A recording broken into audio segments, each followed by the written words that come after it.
There are several ways of doing SCAP PNF. So to start off with, I need you in a good position. Let's have you on your right side. Yes, please. While she's getting ready, No, go ahead. there are different techniques described. I want to define them for you because then John can demonstrate them to us as we go. So he's going to show you the scapular pattern. And what he means by that is the actual direction of the movement. And there's two for the scapula, there's two for the upper extremity. That being said, each one of those patterns you can treat in different ways. And here's the ways that you have to know. One is called hold, relax. You'll notice that on your sheet. Hold and relax, by definition, the first thing that John's going to show you is going to assess the scapular motion in each one of the patterns. Okay? And he's going to figure out one's probably not as good as the other. One's going to feel like it's not moving as well, and we call that the antagonist, the problem child, the tight one, so to speak. Whatever muscle he deems to be the one that's tight, the antagonist is what they call it in PNF lingo, he can use a technique called hold relax. Hold relax is when I'm going to lengthen as much as possible the antagonist, the short muscle. I'm going to try to make it as long as possible. Once I reach its maximum length, even though it's still short, I'm going to ask my patient to hold an isometric contraction in the direction it typically moves. In the direction it typically moves. So let's say he thought upper trap was a problem for one of them, and he couldn't come down into the posterior depression. He would pull them into posterior depression, but have them pull up into elevation, but not let them move. 6-second count, 3 to 6 seconds really. Once they completely relax, he will stretch them back down into more depression. At the new spot, you will contract, 3 to 6 seconds, relax. That's hold, relax. Contrary to that is something called contract, relax. And they're often used interchangeably, but they're not the same thing. Contract, relax is when I'm going to ask the patient to go through an isotonic contraction. And there are two subtypes, direct and indirect.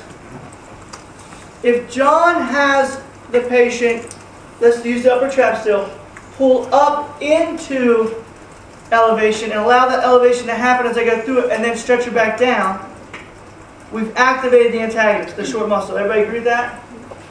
That's a direct technique. That is using autogenic inhibition as the underlying thing. Physiological thingamajigger.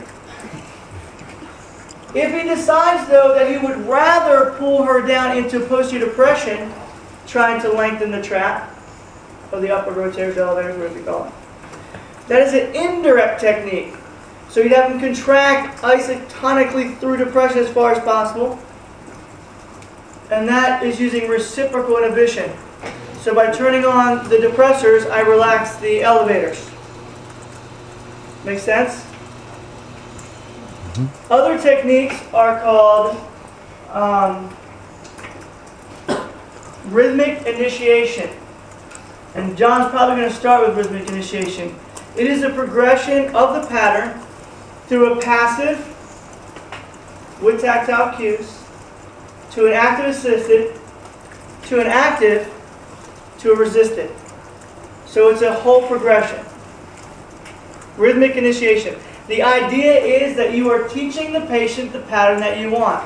It is often the one we go to first is to kind of, remember you guys were struggling at the table just now trying to find depression?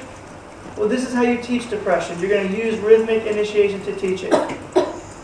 Other techniques that you're going to hear about are called slow reversal and agonist reversal, which are basically the same thing. Where you're going to give resistance in either the concentric contraction in the elevation phase and concentric in the depression. You give concentric both ways. So it's going to be quick hands, basically, and I'll show you that. There is rhythmic stabilization, which we will also use as well, and that's going to be where you have them, you're going to perturb the scapula in different angles and ask them to hold it still. So you're restoring a firing pattern.